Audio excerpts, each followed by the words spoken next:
I can hear destiny calling, calling out my name. Hey, what's shaking, Warfighter Nation? Ron here with Warfighter Ranch and Isaiah 6:8. Happy Red Friday. Don't forget to remember everyone deployed, including Jesus, who deployed after the original Red Friday.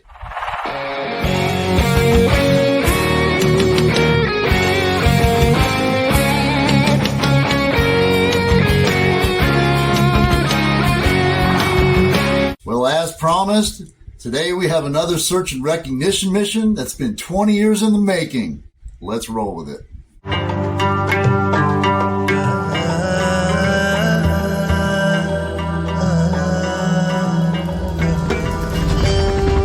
Iraq is steeped in history. It is the site of the Garden of Eden, of the Great Flood. It is the birthplace of Abraham. You tread lightly there.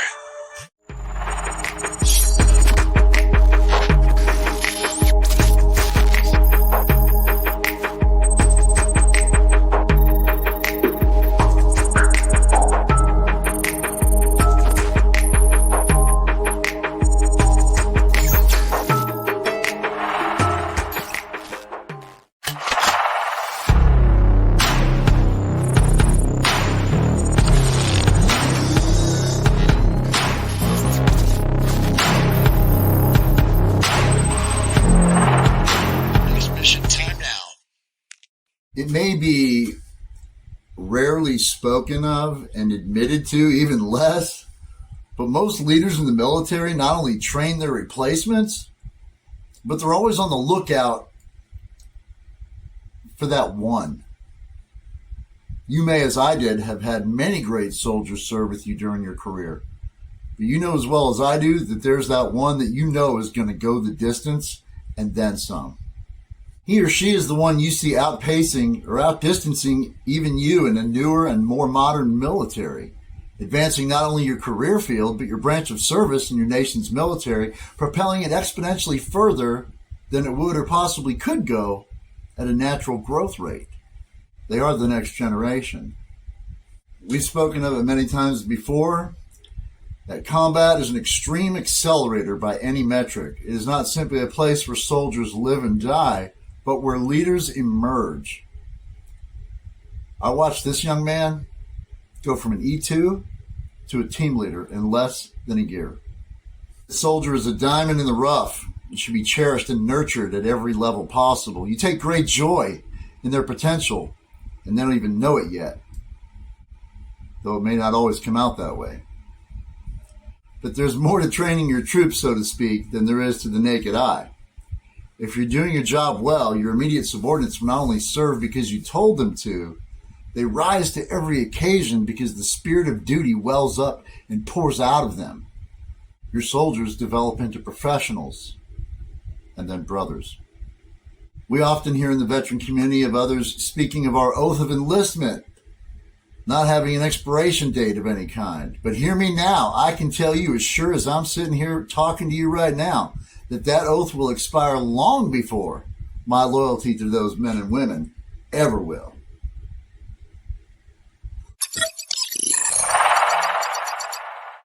When I first met John Simmons, he was carrying my extremely oversized duffel bag, a two-man carry, up to the second floor of what would become our hooch for the next year in Ramadi. And little did I know at the time, but then PV2 Jonathan Maurice Simmons would become my brother, and from who, along with his lovely family, Helen and I would derive great joy in watching them grow over the years. It is truly a gift that God himself could only bestow on a warfighter. John is a father of 4 beautiful and amazing children, and his first duty station was Fort Riley, Kansas, where we met. And we actually met in Ramadi because I was 2 weeks behind the main body. And then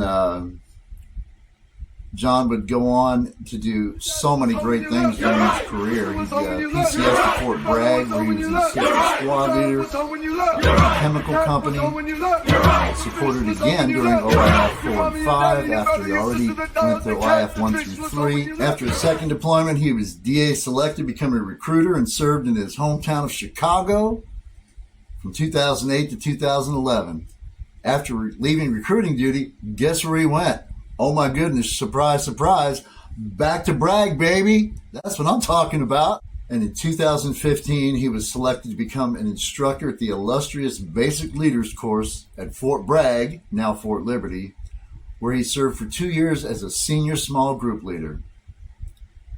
Off to Camp Humphreys, Korea, to be a team leader with the Tech Escort Company, and finally returning to Fort Bragg, serving as Seaborne Staff NCO for the 4th PSYOPS Group.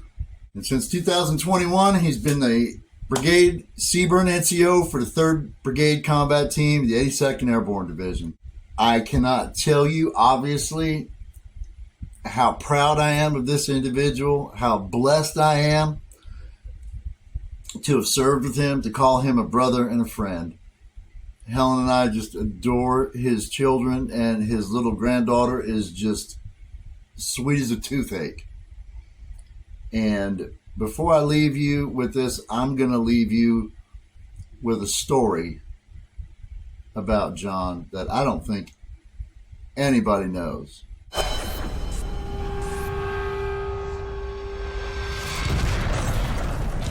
Ramadi, Iraq. Insurgents detonate 90 to 100 IEDs a week. So we're in Ramadi in 2003, and we're driving down Highway 10. John's driving. Dorellis is on the gun. I've got an E6, a senior medic, Paul LeBove, in the back seat in my truck, thank God. And I was a TC. So we're driving down Highway 10, and IED goes off. Shrapnel hits the window. It's pretty busted up. A little bit of glass comes out. Hits John in the face. John says, "I'm okay." And everybody's like in shock because we're like, what just happened? And number one, how the heck are you okay? Because John did not look okay. And I pulled Dorellis, he was the combat lifesaver, down to help the combat medic, who immediately swung up in between the seats. She's half laying down trying to treat John. John says, "I'm good." I jump up on the gun, get Dorellis down and over into the TC seat so he can help out the medic and assist in treating John. I'm up on the gun. We go back and get about 1.5 kilometers down the road. We stop. John posts up on one knee with his eye all jacked up, and he's trying to sight up his rifle with his good eye, and the medic's like dripping over him with an IV bag trying to irrigate his eye while this whole thing is going on. We're in the middle of the desert while this is all going on. And it was just the most ridiculous scene that you could imagine. I've seen a lot of bravery. I've seen a lot of tenacity. I've seen a lot of valor in my time. That was one of the top moments of my career. That showed me just who John Simmons was. And we never looked back. We hope you like these pieces we sent to you. We sent you a couple of Ramadi Bros decals, a couple of Send Me slaps. Let me see. Jesus is my Jumpmaster key fob. I'm going to send you the message for that. I want you to read that to your babies and your grandbabies.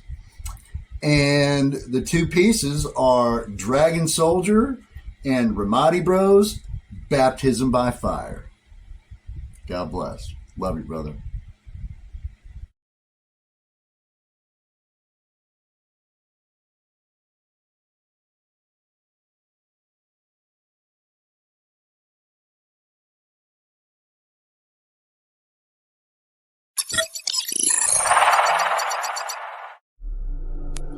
Then war broke out in heaven.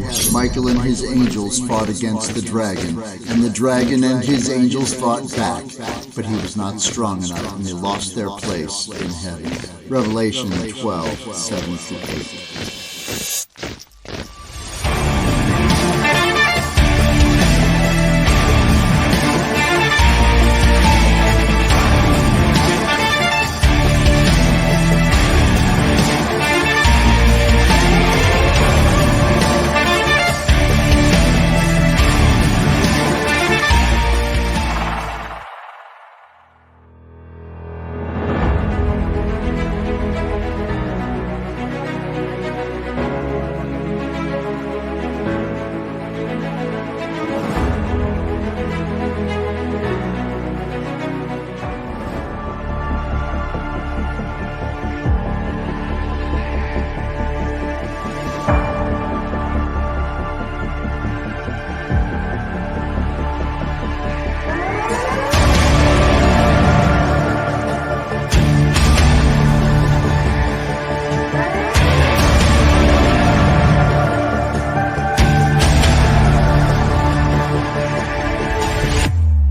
signature Armor of God braid.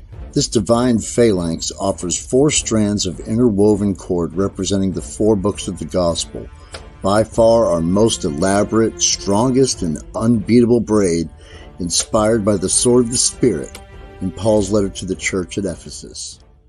Our signature floating cross, a reminder that God needs nothing to stand on but His own word, inspired by John 19:30.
This is my time now, it's all on the line now. Destiny is mine now, watch how we rise now. I'm so alive. I've got that lightning inside me. This is how legends are made.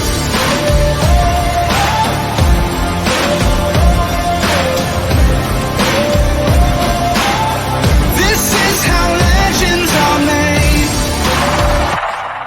Anyone can time us. What we do here is the art of spiritual warfare. Do not get off on exit 22, over.